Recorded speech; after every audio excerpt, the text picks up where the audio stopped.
You will excuse the voice of one of your hosts here on the latest edition of Six Rings and Football Things, but I have come down with a case of bad football fever.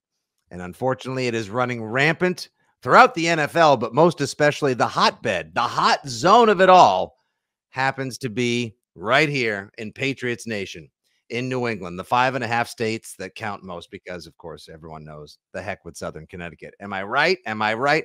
I know I'm right. We've also got a case of bad offense fever running through the NFL as well, as was exhibited wildly throughout week 6 in the NFL, even on Monday Night Football. But the Patriots may indeed be the carrier, if you will, because woe be the team that is now, after getting 17 points in a week 6 defeat out in their new house of horrors, Allegiant Stadium, otherwise known as the nightclub with a football stadium or a football field attached to it.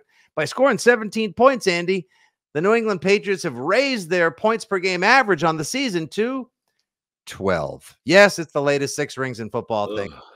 12? Well, I know of all numbers, too. You mean that number of that guy that used to do those things? Yeah. Hey, listen, they're on pace for 204 points this season, which is 4 points more than the yards per game average the Cleveland Browns are giving up a game this year.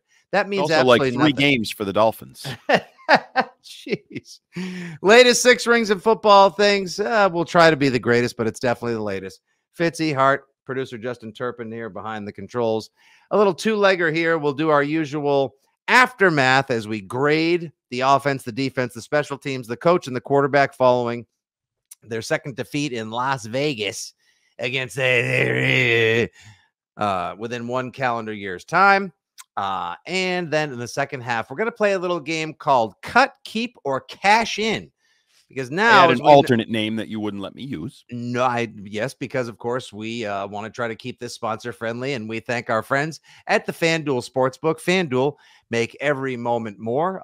Not exactly the greatest job last week by your hosts on our FanDuel Sportsbook bets of the week as well. Then again, shame on me for actually thinking the Patriots could do something like, score 20 points on purpose. So on Cut, Keep, or Cash In, we're going to run through some of the guys on the roster. We think at this point, the New England Patriots would be best served cutting, just flat out saying, you don't have to go home, but you can't stay here. Keeping, because they could potentially be a building block in the rebuild, and whomever orchestrates that rebuild, that's kind of up in the air at this point. I don't know, shruggy face. And then Cash In, who could we likely see on the trade market bringing home a little value in terms of a future draft pick for a team desperately in need of yet another rebuild? Will it be REBUILD or will it be REBILLD? We shall soon see. All right, Hart, let's get some grades out. It's not a unilateral F across the board this week because we did see some, as you like to call it, EEA, effort, energy, and attitude out there this week. But there were also some players who tried to play and sucked. So let's get going. Let's just start offense overall. What grade did you give the Patriots offense Sunday in Vegas? A D. Not an F performance, but a D. Still not nearly good enough. Certainly could have been saved by the late potential heroics of a comeback win. But, Devontae Parker made sure there was no chance of that happening. The offensive line wasn't good from the very first snap. I can't excuse the penalties. Mac throws another interception. Mac tried to throw a pick 6 interception at one point. Basically everybody not named Kendrick Bourne is blanks on a bull, if you know of the elder saying that I'll keep clean and won't use. But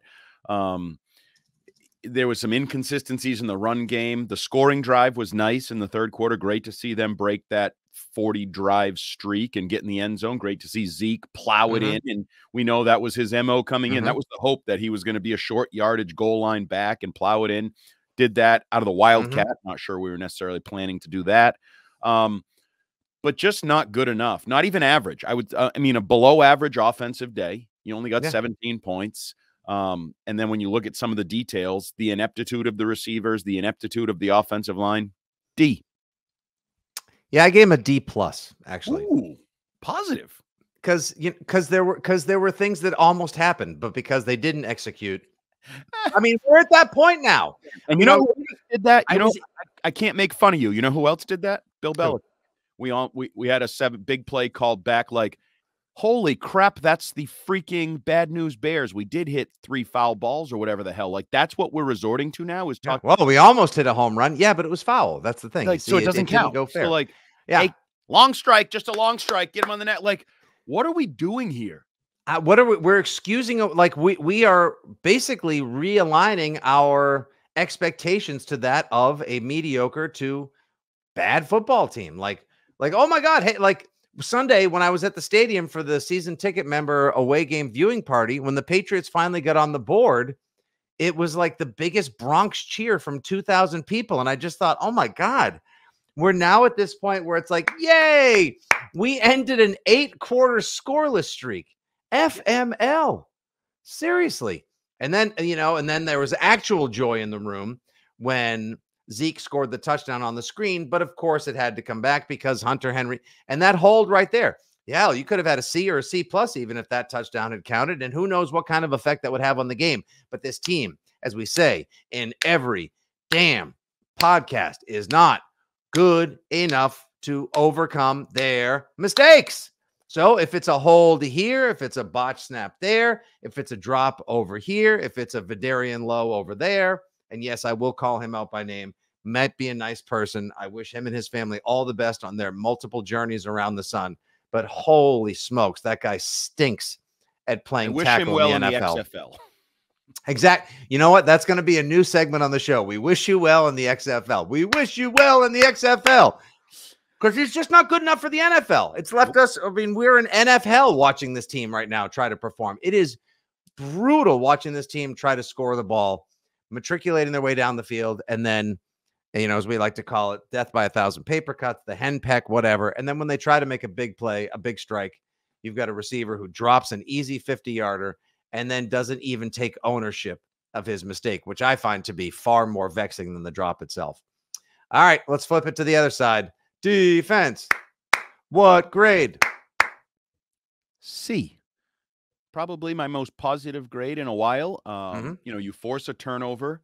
My guy, Jabril Peppers, continues to kill anything that dares move in front of him, knocks the ball free. Jelani Tavai picks it off. So you got that monkey off your back, although you still have the fewest takeaways in the NFL with just 3 through 6 games. You're nothing like past Patriots squads, but bend but don't break was in full display. Third down defense, not great. They stayed on the field. They marched up and down the field. They got in the red zone 6 times. Good news is they only scored a touchdown in one of those 6 trips.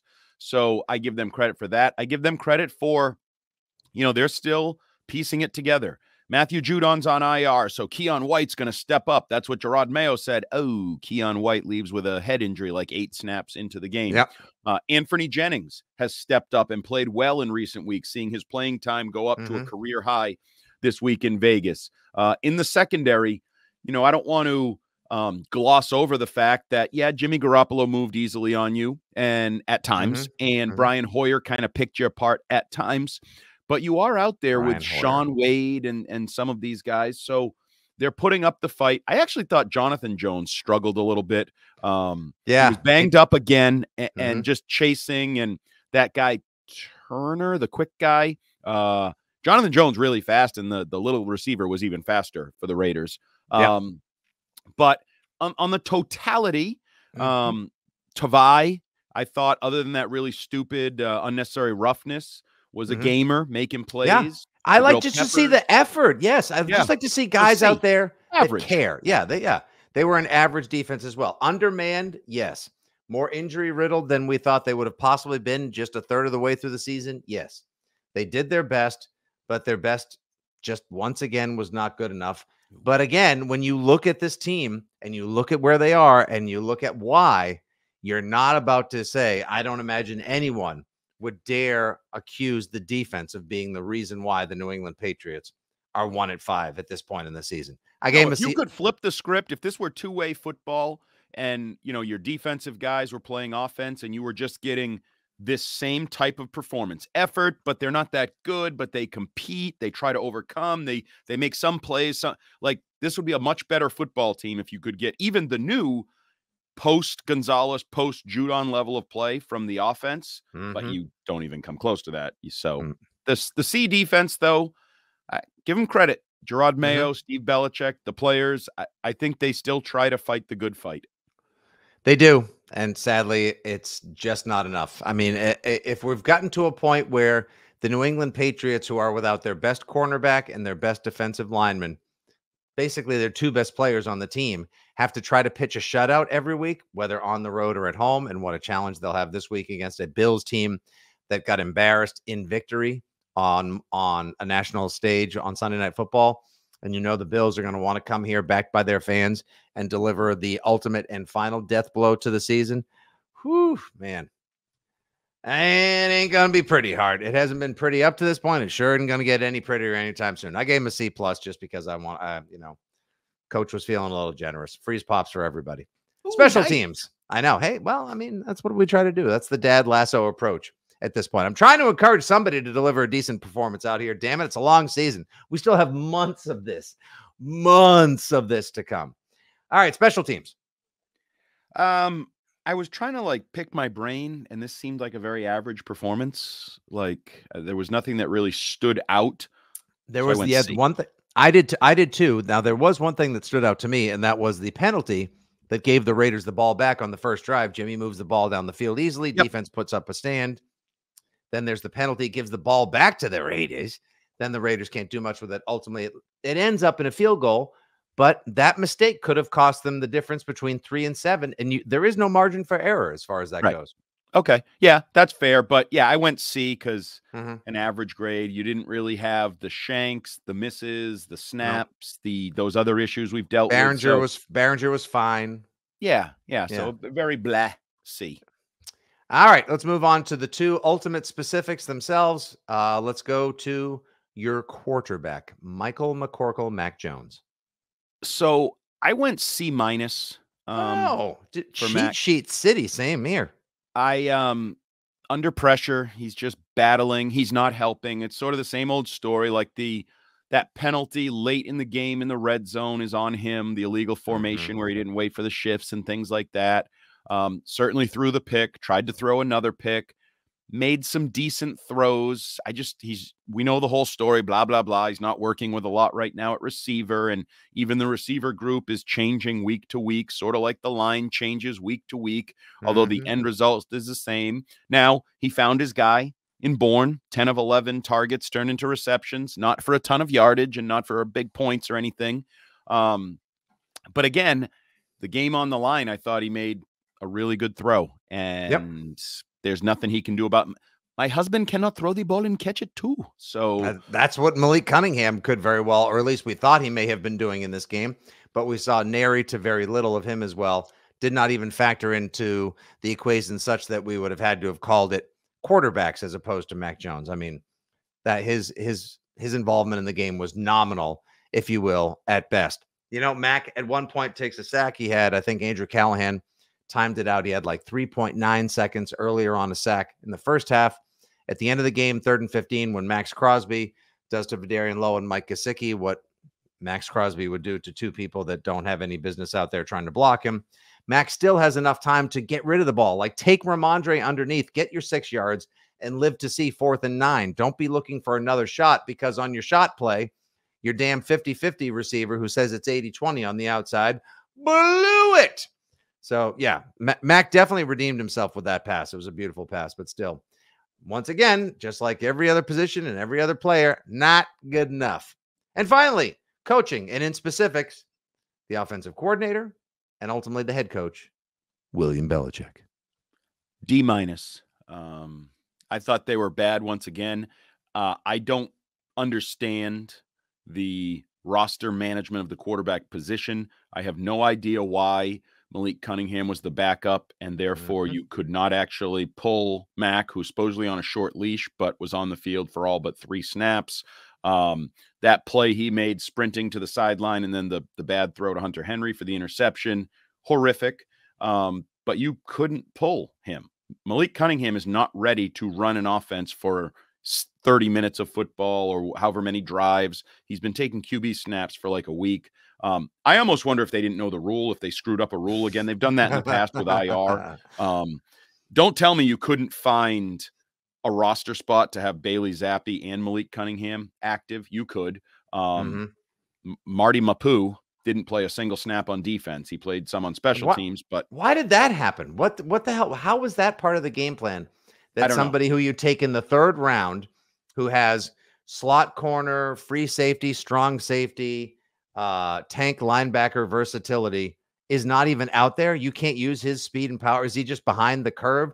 Did he say something during the week? Okay, but if he is, then take that roster spot so you can manage your quarterback position better and have opportunities if you do want to go to Zappi and pull Max. So the short leash report was stupid. He was on the longest leash ever because he had the least capable backup that he's had in a long time. So that made no sense. That was another crap sheet reporting. I don't know if he got porked by the Patriots or he misinterpreted something, whatever. Everyone's getting porked by the Patriots. Cunningham, according to reports, Andy, took 0 pregame snaps.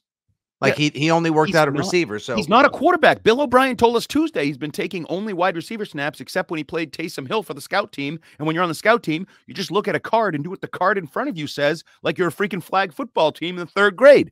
The other issue, I praise the defense, but the continued opposite of a script. You know how they say like an offensive coordinator will script it in that first drive. Ooh, it's nice. The Patriots defense gets out scripted every single effing game right down the field by the opposition. Some of that is in preparation or game planning. You know, the battle is won before it's even waged or whatever. Well, go reread your Sun Tzu war thing because you're losing the battle before the whistle kicks off the game. And that's a problem for the defense, you know, starting a hole, the momentum. This team can't play uphill like that. So the coaching is not good right now. That's on Bill Belichick and, you know, and even Bill O'Brien. The one play where Malik Cunningham shows up on the snap sheet was that busted shotgun wildcat, whatever you want to call it. He ends up with a 5-yard sack. And they're both left saying like F. Well, yeah, F. You're effing everything up. So stop effing. The F is on you, you effers. And of course, Tyquan Thornton comes back after 5 games on injured reserve. Let's see. According to the stat sheet, Tyquan had, let's see. He had 2 targets, 1 reception for 6 yards. How about that? What an impact. What an impact, Andy. Can you believe it? Yeah. I'd give the coaching. I think I gave it a just a little bit higher than you. You gave it the D-. I gave it the D. That's what I said. Excuse me? Straight, yes, about a big old D. 65 right there. Just DTF. Right there. And yep. Down to Foxborough. Yep. That's where the Buffalo Bills will be going this week. Down to Foxborough. I don't know if anyone else disagrees with our grades. If you saw it otherwise, let us know. You can always holler at us at FitzyGFY, at Jumbo Hart, at 6 Rings Pod. But yeah, just another poor Sunday where no one particular player, no one particular unit, no one side of the ball acquitted itself so much better than the other that they were actually able to get the win. They were in the game all the way down to just about a minute left, but you know, they have to hew to one of 2 scripts this year, it seems. Go in the hole, valiant effort, or at least some sort of feigned effort at a comeback, only to fall short and not be able to deliver in the clutch in the waning moments, or just get your doors blown off. There have been 3 failed comeback games, 2 doors blown off games, 1 anomalous victory that almost became a loss. So I'm very curious to see which way we go this coming Sunday when Buffalo comes to town. But we'll preview that game in a couple of days here on 6 Rings and Football Things, brought to you by the FanDuel Sportsbook. All right, it's the second leg of our recap, rehash pod. Patriots at Raiders here on 6 Rings and Football Things, brought to you by FanDuel Sportsbook. We're going to play a little game now. We're going to do a little advanced general managering, if you will, or personnel management. We're going to be a couple of amateur directors of pro player personnel. Not easy to say when you got a little post-nasal drip going on. We're going to the game's called Cut, Keep, or Cash In. Hart and I are going to run through some players we believe either need to go right now, that some players the Patriots definitely need to hold on to for the rebuild, and who's in charge of the reorchestration of the roster. We shall soon see. We don't have no idea right now. Or cash in. guys they probably could find some trade value for on the market at the moment, so that maybe they could pick up some draft picks and find a way to rebuild what is honestly right now an abject disaster. All right, Hart, I'm going to begin with someone who actually put forth a valiant effort on Sunday. He was the primary target of quarterback Mac Jones. Looked the part of the gamer. I mean, hardly a wide receiver one, but certainly a complementary piece to this or potentially other offenses in contention. Kendrick Bourne. Are you going to cut him? Are you going to keep him? Or are you going to cash him in? I'm going to keep him. I do think you could probably get something for him. But maybe like a Manny Sanders, like not a Mohamed Sanu 2, but maybe a Manny Sanders 3 or 4 on a team that needs a receiver. Yeah, if you find the right team with the right need, I think you could get something like team. Oh, we just need one more complementary weapon, one more target, whatever. But I also don't think, this would be the ultimate, in my opinion. Oh, they don't tank. They'll never do that. Like if you trade him, you're tanking. I think you can maneuver other people and say it's good business, it's smart, whatever. If you trade really your only capable receiver, competent, consistent, like a guy who also brings energy, who also I think is trying to stay positive and stay sort of an energetic aspect of the team, which already lost Judon. And I would say those two guys are kind of your energy guys on either side of the ball in terms of the media and trying to. I don't think you can pull the trigger on a Bourne deal. I really don't. I just think, I believe irresponsible was the way Bill Belichick called it when the post-Manning Colts fell apart. I think you're being irresponsible if you trade Kendrick Bourne. Now, Bill Barnwell of Espen recently suggested that perhaps the Patriots and the Raiders should engage in a trade. Kendrick Bourne to the Raiders in exchange for Hunter Renfrow, who we all thought was going to be a slot machine in Vegas, but somehow has fallen out of favor under the tutelage of head coach Josh McDaniels, a coordinator for decades in the NFL, who helped turn the likes of the Wes Welkers and the Julian Edelmans and Danny Amendolas into catch factories and money printing machines. Have you figured out for the life of you why in the holy Hades Hunter Renfrow has not caught to Josh McDaniels' offense? I can't. I just don't understand it unless it's personal. I know a lot of people bring up personal with Josh. Like, what's his deal with that? Yeah.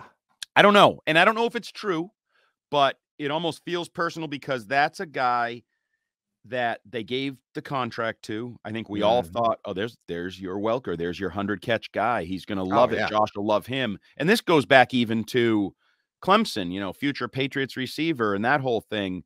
Patriots West would work anyway. It just hasn't worked. So I would love to see the Patriots not necessarily trade Bourne, but if there were one addition I'd be open to, go get Hunter Renfrow. Go get him for the now and for the future, whatever.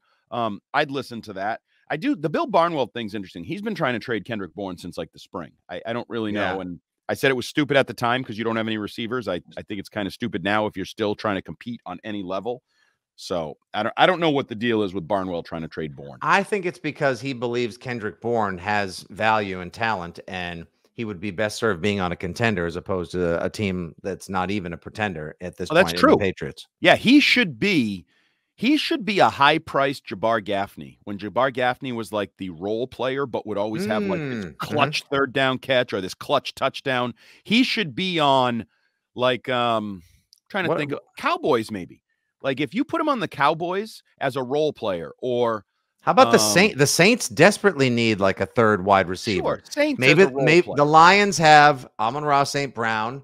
They have Jameson Williams. They got was it Josh Reynolds? And then they could, if he was the fourth receiver on the Browns, team like that, a team that has a 1 and a 2, and he becomes the 3, or even back to San Francisco, where from whence he came at this point. A little extra something to go with Ayuk, and Debo gets banged up every other week. But Ayuk is rough. I think I'd love to see them keep him, but at the same time, there's part of me that likes the guy so much. If they lose the next 2 games, I mean, to see him try to languish, like I want him to realize his value and get one more contract that's quality, that's commensurate to his value. And I don't know if he's going to be able to get it here by just, languishing with this offense every week. So I'd love to keep him, but I could certainly see why they would cash him in. And again, they need picks. All right, next one. Devontae Parker. Cut. Yep. Okay. Bye. Very simple. As you said, the cover-up was worse than the crime. Be a man, step to the microphone, act like you're Logan Mankins and not Matt Light. Be the guy that takes professional responsibility for his failures on the field. We all F up. We've all effed up in our professions, our careers. Just be a man and accept it. Don't be weird about it. And again, I wish Chris Gasper had eviscerated him. When would you see? I wish Gasper had said, I saw a perfect throw that you dropped and cost your team the game. Which would be, wouldn't that have been editorializing at that point? I mean, I would have loved, yeah. And then let's see what he asked for his opinion. What'd you see? So once he opened the door, what'd you see? Your opinion is fair game. It's not like you led with it. He asked for it. Gasper easily could have gotten a beer on my tab had he done that. Even better, and I don't know what he would have used, but as you're describing it, say, insert synonym for good pass here, insert synonym that no one knows for really bad drop here, and just confuse the hell out of Devontae Parker and be like, wait, what the hell did this guy just say? Yeah. What are you talking about next? Yeah, exactly. I know. But still, at the same, I'm glad he asked the question. And Devontae Parker, I mean, he dropped the ball, but more importantly, he dropped the chance to show some leadership and a little courage under fire. And that was lame to not own that at all. Like, who was the Devontae Smith, like the pulled the exact opposite of Devontae Parker this weekend. One Devontae crapped the bed, one Devontae owned the moment. He said he had a moment where he had a drop against the Jets, and it was kind of costly because they lost by 6 points. And he said, you just flat out have to catch the ball. That's all there is to it. I do think we are holding Devontae Parker's history against him, because over the last 6 months or so, Devontae Parker has had the issue with the Patriots being interested in DeAndre Hopkins, where he, next question, Mr. Next Question, which he also pulled out Sunday night in Las Vegas, next question. But he was clearly shook by the idea that maybe they would be bringing in DeAndre Hopkins, and other guys I thought handled it well. Kendrick Bourne wanted DeAndre Hopkins. Yeah, we'll take anybody. He can make us better. We'll take him. And Devontae Parker didn't do that. And then Devontae Parker was sliding into the mentions of people like Mike Giardi, who dare criticize him and didn't even add him. He's one of those guys that searches his name. So between the next question in the summer and the overly sensitive response to stink, stank, and stunk and slumming it in the weeds of X/Twitter, this is a third strike for Parker. And guess what? 3 strikes and you're out of here. Oh, just the whole thing of replying to Gillette Nation on Instagram after getting graded last year. I am that guy. You are not a number 1 receiver. You're number 1 in terms of like targets, vitriol, and enmity. Yeah, stinks. And they guaranteed him $9 million overall. What the hell were the Patriots thinking? This was their guy. Oh, God. Are we doing cut, keep, or trade Bill Belichick? Is he on here yet? Next up, Adrian Phillips.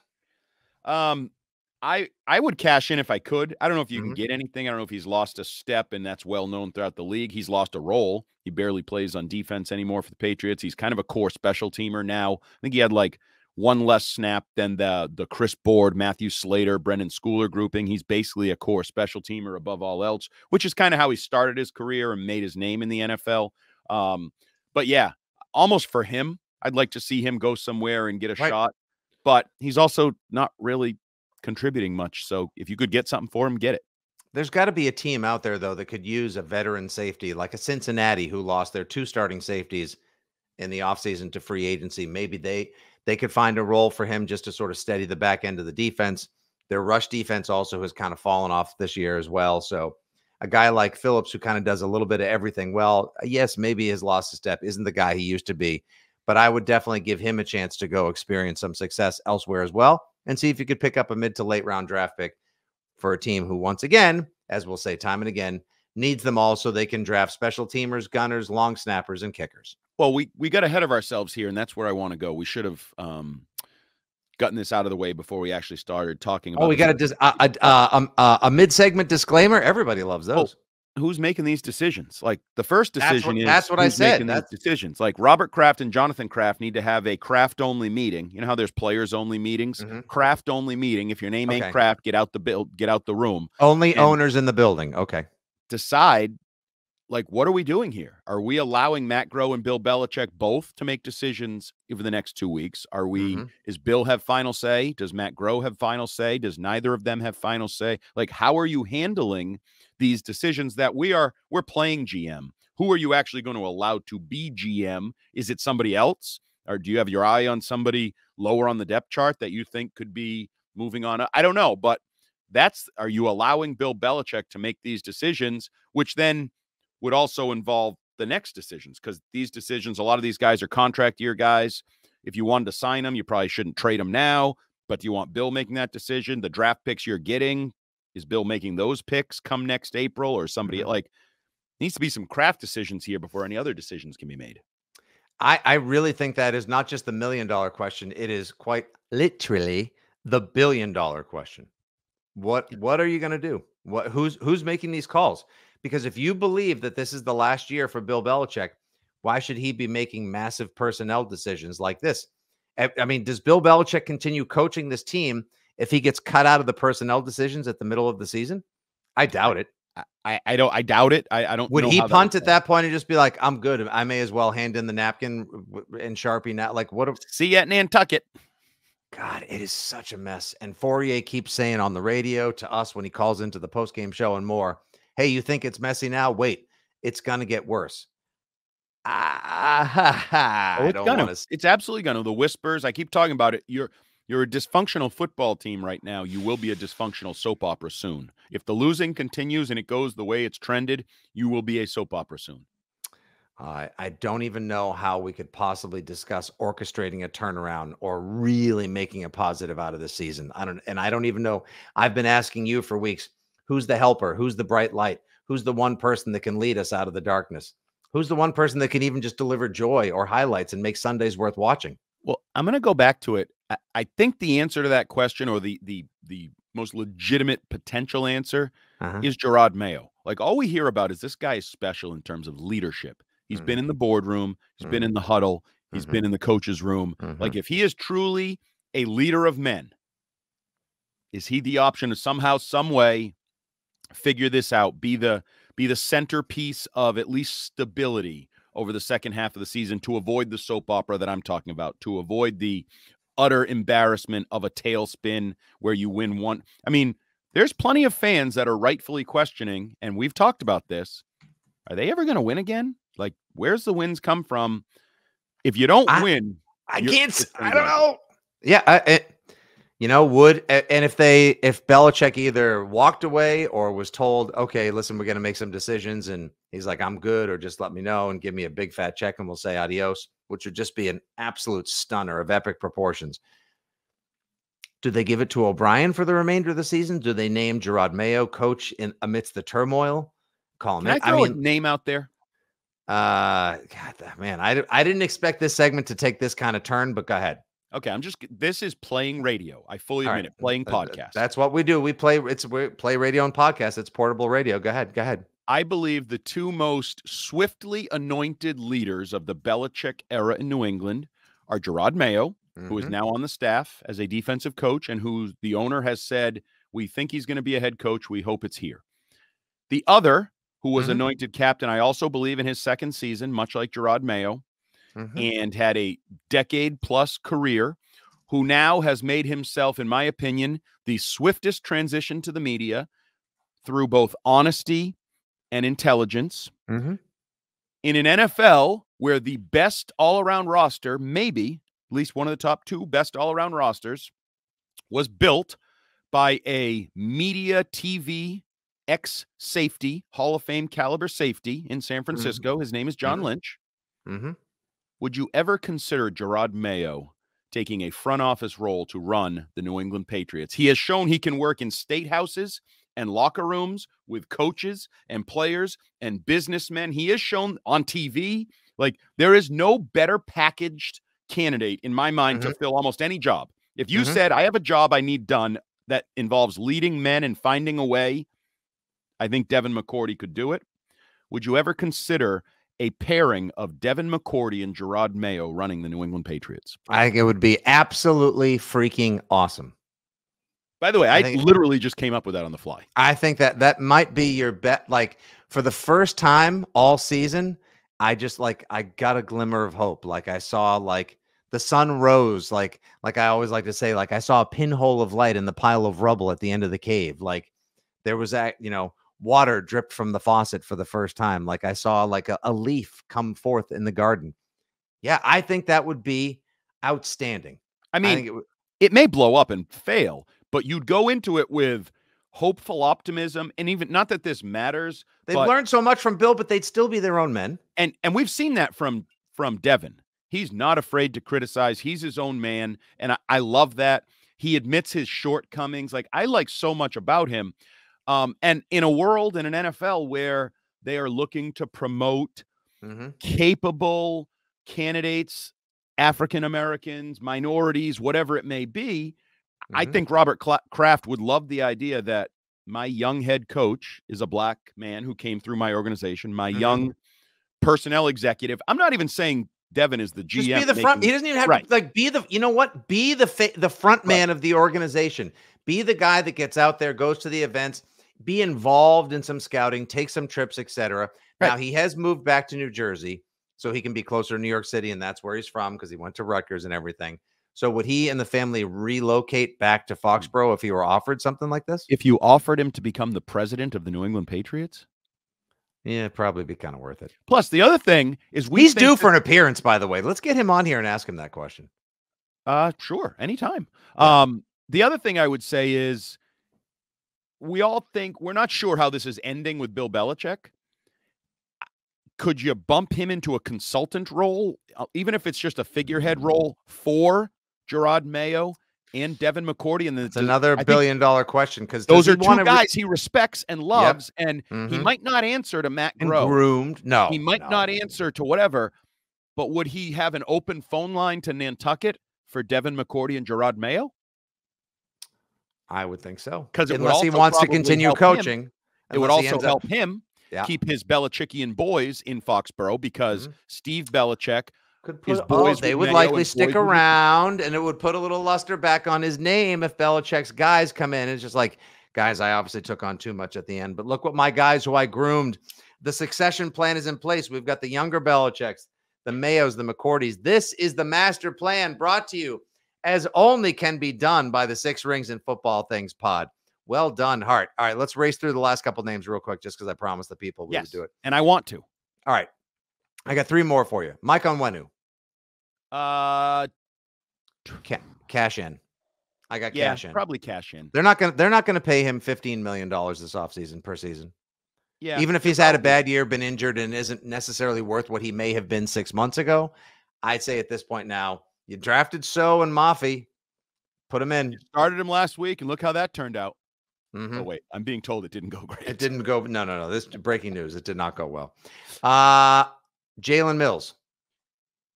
Oh, absolutely cash in if you can. I mean, he's fallen off mightily. He played like 20 snaps last week. He was chasing early. Yeah, how the mighty have fallen. I thought he was a potential key member of the defense, and he is just a bit player. So if you can get absolutely anything for him, a 6th round pick, 7th round, go for it. Give him a chance to go play roam again around where they need depth in a secondary on a competitor or a contender. Yes, I would give him the chance as well. And then dump for Drake. Maybe go right back to Philadelphia again. Like Bourne could go back to San Francisco. They need DB help. They're honestly mining the NFL for DB help. The hair is already that makes all too much sense. Green. Boy, we are on a heater this week. And last but not least, Kyle Duggar. He is scheduled to be a free agent. Yeah, no, I would cash in. I like him. I don't think he's as good as he was supposed to be. I don't think he's evolved into a transformational back-end player or even an elite back-end player. I think he's a good back-end player. But I got to think you might be able to get something for him for a team looking to not only get him for the end of the year, but begin the process of maybe extending him and making him a part of their secondary for the foreseeable future. So, yep, I'd cash in. You're not done, right? I need one more name. Uche. Oh, yeah, I would trade him. Cash in. Wow. Oh, yeah, I'm tanking. I told you, I'm just dumping for Drake. You are on the dump for Drake, not even the cash for Caleb. Well, now I got Orlovsky telling me that Drake May is going to be better and that there's going to be a serious consideration as who goes #1 overall and all that stuff. What about punting for Penix? I don't love Penix. Lefty with a low angle. He's a gamer though. We see those passes against Oregon in the closing moments. Well, he's got a cannon too. You know, we need elite. Is he elite? I don't know if he's elite. What if the Patriots end up with a top, like, 6 draft pick and the good quarterbacks are gone? Marvin Harrison Jr. Do you think, is he even We going to just make it talked past about 3? that. We just talked about I'd the do anything for elite him. weapon, the Christian McCaffreys and the Tyreek Hills. Oh, wait. We just talked about that on a different podcast. You want to hear that discussion, head over to Breaking Boston from today. But we've talked about how, like, maybe we've gone in a new era here where people realize if you can't get the truly elite quarterback. Now, the fly in this ointment theory is that the 49ers tried to get the elite quarterback. That's why they traded 3 first-round picks to get Trey Lance in the most idiotic trade that's ever happened. But, yeah, if you don't force the quarterback, if you can't get Marvin Harrison and get the transformational receiver, so you have that guy at least in place to go get whoever the quarterback will be. I mean, it could be, as Sports Illustrated is calling it, a wide receiver and quarterback historic draft coming up. You could see Bo Nix, Shedeur Sanders, J.J. McCarthy, Riley Leonard, Quinn Ewers, Cam Ward, Michael Penix, Drake May, Caleb Williams. You could see 7 quarterbacks going in the first round of the 2024 draft. Uh-oh. Better pick the right one or 2. Yeah, might want to be good. Nope. They won't all be good. We learned who that. knows? And the Chicago Bears are right now they're the baller at the table because they've got their own pick and they've got Carolina's pick. So they could easily, if they're out on Fields, they could deal him to a team that's looking to maybe turn him around or see if he could work out, like in Atlanta, perhaps. Maybe an Arthur Smith could get the most out of him. And then you could get even more draft capital. Holy smokes. And yet somehow, as Bears fans will tell you, the Bears will find a way to screw it up. All right. That'll do more. Trent Brown cut. Who the hell's going to play left tackle at this point? And who wants anything for Trent Brown? You've just been dying to say that for months. Yeah, cut. Okay. I wanted to cut him in the summer. See, I would have cut Parker and Brown before I wasted my money in giving them bumps in pay. I would have saved Robert Kraft money. Robert, your GM and your president and whatever the hell Belichick is are costing you money. I could have saved you money. You want a cheap GM? I'll do the job for $5 million a year. That's it? Wow. What a bargain. What an absolute sweet. No, seriously, they should hire McCourty and Mayo. I like that. I love that. That was my favorite. That's my favorite part of any of the recent podcasts as well. Thanks for giving us that little glimmer of hope we needed, even though we both know never gonna happen. Never gonna happen. All right, that's it for this edition of 6 Rings and Football Things. We'll be back in a couple of days to preview the Bills Mafia traveling to take on Bills Mafia at Gillette. We'll see if we can go behind enemy lines with any Bills reporter, podcaster, or personality that doesn't laugh me off the phone or the email that I sent to them as well. Thanks so much. A presentation of WEI Odyssey and 2400 Sports. For Justin Turpin, for @Jumbo Hart and @FitzyGFY, this has been 6 Rings and Football Things. Thank you to our sponsor, FanDuel Sportsbook, FanDuel.com/6rings to get in on the wagering and party picks. Now, we'll talk to you soon. Good day. God bless and get bats.